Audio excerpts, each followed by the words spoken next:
कि मैं सीधी साधी बातें करूं और तू उल्टा सीधा चलता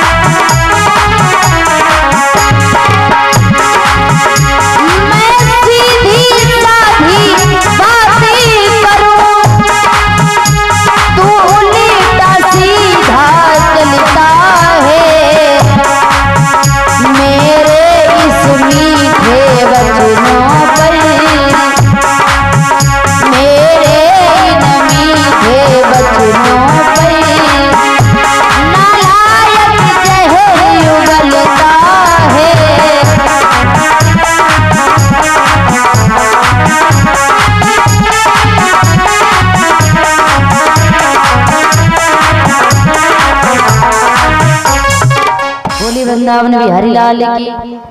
उसी समय आज महाराज भोजराज कंस के धोबी नहीं आज कोई भी बात नहीं मानी, वस्त्रों को नहीं दिया, तो भगवान कन्हैया ने 2 उंगलियों से आज धोबी को तमाचा मारा, तो आज धोबी का प्राणांत हो गया। धोबी का प्राणांत हो गया। आज जितने भी ग्वाल बाल थे वो सभी उल्टी सीधी पोशाक बनाने लगे।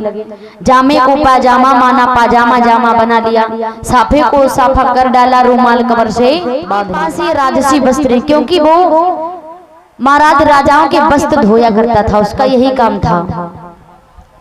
आज भगवान कन्हैया ने जवाब दिया, भैया हमारे पास कोई अच्छे वस्त्र नहीं है हमारे ग्वाल बालों के पास में, तो आप एक काम करो, आप हमें ये वस्त्र दे दो और मैं परसों जब वापस लौट करके आऊंगा तब आपको ये वस्त्र दे दूंगा, क्योंकि हमें मामा कंस ने आमंत्रित किया है और जब मैं परसों आऊंगा तो आपके वस्त्र भी वापस कर दूंगा और आपको जो भी इन वस्त्रों का किराया होगा वो भी दे दूंगा। आज महाराज ये धोबी जो था ये अब शब्द कहने लगा, अब शब्द बोलने लगा है और जवाब दिया, रे अपने चेहरे को देखा है, वन वन में गाय चराने वाले गांव के गमार, तुम इन राजसी वस्त्रों को पहनोगे? आज महाराज भगवान कन्हैया कहने लगी, अरे भैया हम तो आपसे सीधी सादी बात कर रही हैं, अच्छे से बात कर रही हैं, प्रेम से, और आप हमें गालियां क्यों दे रहे हो? हमने आपसे वस्त्र तो मांगे। कहने लगे ऐसी तो बात नहीं, हम आपसे फ्री में वस्त्र ले जा रहे हैं, आप हमें वस्त्र दे दो, मैं परसों वापस लौट करके आऊंगा तो आपको वस्त्र भी दे दूंगा और जो भी इनका किराया बनेगा वो भी दे दूंगा। उसी समय आज ये महाराज अपशब्द बोलने लगा, और जो महाराज शराबी लोग होते हैं ना, जो शराब पी लेते हैं, उन्हें अपने शरीर का भी होश नहीं रहता कि कहाँ पड़े हैं, क्या बोल रहे हैं, क्या नहीं बोल रहे। अरे इतनी पियो जितनी हजम हो जाए। एक बार की बात है, जो हमारे गुरुजी के जो गुरुजी थे वो एक गांव में कथा कहने गए, एक जगह कथा कहने गए, तो जब दिन की कथा विराम हुई और उसके बाद सभी पूरा जो स्टाफ था सभी टहलने के लिए गया, सभी टहलने गए तो वहां से एक शराबी आया हुआ आगे से एक शराबी आ रहा था जो इतनी ज्यादा मदिरा पान किए हुए कि महाराज एक पैर इधर गिर रहा हूं, एक पैर उधर गिर रहा हूं, आज अपने शरीर का भी होश नहीं। गुरुजी ने कही ला ने के दूर रहिए, ने गाड़ी डिसबैलेंस हो गई तो एक्सीडेंट हो जाइए। उसी समय आज गुरुजी ने सब चेलन को तो पांजर हटाई दो और खुद ही बस शराबी के चक्कर में फंस गए। आज वो शराबी आया है गुरुजी के सामने, क्या बोला, ए पंडित हमें कथा सुना? तो गुरुजी ने जवाब दिया कि लला का रोड पे कथा सुनियो, पांडाल में आना हम तुम्हें कथा सुनाएंगे। जवाब दिया, पंडित तुझे बैस हो जाइए, हम तुझे बैस हो देंगे, तो हमें कथा सुना। और जैसे ही जेब में हाथ डालो पैसा है कौन है? शराबिन के पास भला कहीं पैसा हुई है? पैसा हुई है तो बहुत हुई है, और हुई है तो कछू नहीं हुई है। अगर कहीं महाराज नौटंकी वगैरह चल रही हो तो जो शराबी लोग होते हैं ना, मार या ले 1000 500 2000, वो कहते हैं ना कि कथा में दे सौआ और नाच देखे झमकौआ हजारा दे में भैया। हैं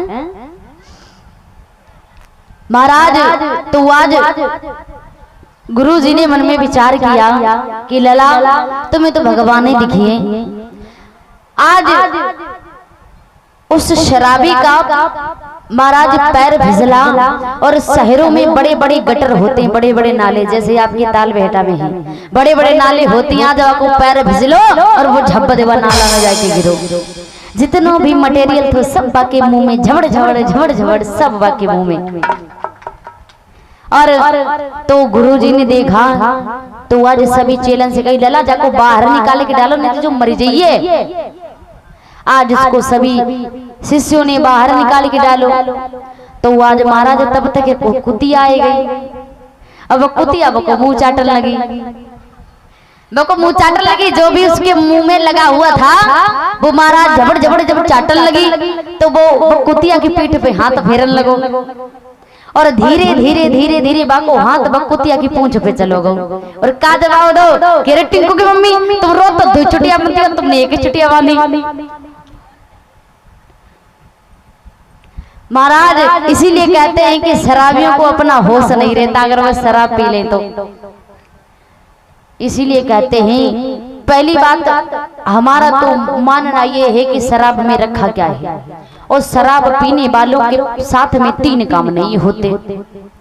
एक तो शराब पीने वाले घर में चोरी नहीं हुई है, एक तो शराब पीने वालों का बूढ़ो नहीं हुई है, एक तो शराब पीने वालों 3 नंबर ओके कब कुत्ता नहीं कटी है। क्यों? क्योंकि जो शराब पीते हैं किडनी फेल, गुर्दा फेल, फेफड़ा, लीवर सब फेल और वे जवानी में वे बूढ़े हुए हैं नहीं। और दूसरा कि महाराज जो शराबी होते हैं वे रात भर तो जगत नींदे नहीं, आज सुइए तो महाराज खूब सुइए, जगिए तो बिल्कुल जगिए। इसीलिए शराबी के घर में चोरी नहीं हुई है क्योंकि वे खुद चोरन किसी जगत रहता। और तीसरा अगर शराबी लोग होते वे रात बरात में आते हैं इधर उधर डगमग होके तो बेचारे कुत्तों डर के मारे भाग जाते, बोल रहे मन में सोचते वे खुद ही कि हम जा से दूर नहीं बनना चाहिए, हमारे पे अगर कहीं गिर पड़ो तो हम तो टें हो जाएंगे। तो कुत्ता उनसे दूर रहते हैं, इसलिए कुत्ता भी नहीं काटते। और महाराज शराब में कुछ नहीं रखा। हम तो कहते हैं कि जो शराब पिए वो विवाह ही ना करे। क्यों किसी कन्या की जिंदगी बर्बाद करो, किसी की लड़की का क्यों जीवन खराब करो। इसीलिए जो शराब पिए वो शादी ही ना करे। और महाराज मदिरा पान करने में क्या रखा है? 100 ग्राम मंदिर बन गए सिकंदर, कुछ नहीं रखा है। और जो महाराज मनुष्य होते हैं ना, ये जो मांस मदिरा जो खाते हैं ना, मुर्गा खाते हैं, बकरा खाते हैं, ऐसे ऐसे लोग परे महाराज पता नहीं का खाए जाते हैं। लेकिन ये हमारा भोजन नहीं है। हमारा भोजन इतना सुंदर सुंदर भगवान ने भोजन बनाया। इंसान अपना भी भोजन करता है और जानवर का भी भोजन करता है, क्योंकि मांस खाना तो जानवर का कर्तव्य है। महाराज हम लोगों से अच्छे तो जानवर होते हैं जो अपना ही भोजन करते, हमारा भोजन नहीं करते। क्योंकि आपने शेर को देखा होगा, शेर महाराज अगर शेर को घास डालोगे तो घास नहीं खाएगा, वो मांस ही खाता है। और गाय को अगर आपने मांस डाला वो मांस नहीं खाएगी, घास डालोगे घास ही खाएगी। क्योंकि जानवरों को भी, जीव जंतुओं को भी पता है कि हमारा धर्म क्या है, हमें क्या भोजन करना चाहिए क्या नहीं। लेकिन मनुष्य बेमांस खाए जाए, मदिरा पी जाए, घास फूस और जो है सब खाई जाए। लेकिन एक बात बताओ, किसी जीव को काट करके आप लोग खाते हो, उसे पीड़ा होती है कि नहीं होती है? बताओ महाराज परीक्षित, पीड़ा होती है। अगर आपकी उंगली कट जाए तो आपको कितना दर्द होगा। और किसी जीव को काट करके उसे खाते हो तो उसकी अंतरात्मा से यही दुआ निकलती है कि जाओ तुम हमें काट के खा रहे हो, जब अगले जन्म में हम तुम्हें काट के खाएंगे। क्योंकि जैसा कर्म करोगे वैसा ही फल भोगना पड़ेगा। भगवान तो सब देखता है, यहाँ के लोग नहीं देखते। भगवान सब देखता है, भगवान सबके कर्मों का फल सभी देगा। इसीलिए मानव की कोई जात नहीं होती, वो सबका भोजन कर जाते हैं। और हम तो कहते हैं महाराज क्या रखा है, अपने घर का जीवन बर्बाद करते हो। जो भी जिस घर में मांस मदिरा खाया जाता है उस घर में कलयुग वास करता है।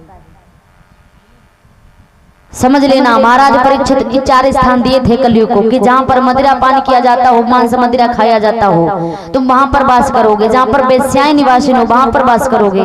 जहां पर भगवान का नाम नहीं लिया जाता हो, गुरु का सम्मान ना किया जाता हो, वहां पर वास करोगे। 4 स्थान दिए थे कलयुग को। इसीलिए जहां पर लोग मांस मदिरा महाराज का सेवन करते हैं वहां पर कलयुग वास करता है। उस घर में धन कभी नहीं जुड़ेगा।